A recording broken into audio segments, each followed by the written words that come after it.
Alright, welcome to another episode of C++ tutorial. Today we're going back to classes and different classes and pointers and everything that you have forgotten over the past few weeks. So let's just go through this program line by line since I have forgotten most of the stuff and I want to go to bed and it's really late. So the first thing we've done here is creating three classes. We have the enemy class, we have the ninja class, and we have the monster class. And let's just look at them one by one. So in the enemy class, we have created integer attack power, and we have a public function, okay, let's see, set attack power. So this set attack power function gets this integer a and set the integer a equal to the attack power that we have just created.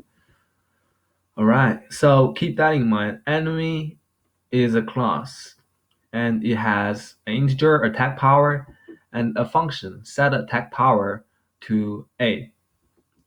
Then we move on to the ninja class. The ninja class inherits stuff from the enemy class. That means it can use things from the enemy class. This includes using the attack power integer that we have created up here. So how does it use that? We keep reading. In here, we create an attack function that is public, which means it can be used anywhere by any class. So the public function called attack prints out chop chop and prints out the attack power ending the line. Okay, we keep that in mind. Now we move on to the monster class, which is also inheriting stuff from the enemy class.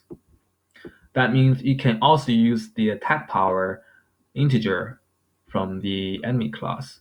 So this does pretty much the same thing. It has a function called attack. And when that function is called, it prints out I eat you and prints out following attack power and line. All right, so everything up here is like things you don't see because we're just setting up integers and making functions do things. So after we make sure that everything here is functioning, we move on to printing them out on the screen so the user can see them. Now remember, when you use any function from a class, you create an object. And this object is created by first mentioning the name of the class and then separated by a spacebar. You basically type anything. You basically name your object. It can be anything you want as long as you can read it. So in this case, the ninja object is n and the monster object is m. And what we have done here is making, so do you still remember memory address? So we have made enemy 1, that's from the enemy class, equal to the memory address of n. And then we have made enemy 2 equal to the memory address of m.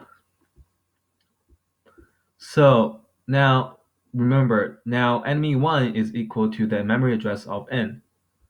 And enemy 2 is equal to the memory address of m. So now when we change, now when we set the attack power to 29, it is setting, so let's go up here. The attack power of, when it's setting the attack power of the ninja class or the monster class to 29 or 49. So now that's done. So the attack power is 49 for the monster class. So now, since we have created a function called attack, which prints out I eat you and then attack power, that's how we show the program visually to users. Okay. And those are the numbers that we have stored in these variable in the memory address of enemy1, of n, and m. Okay, so don't forget to subscribe, and thank you for your time. We will catch you next time.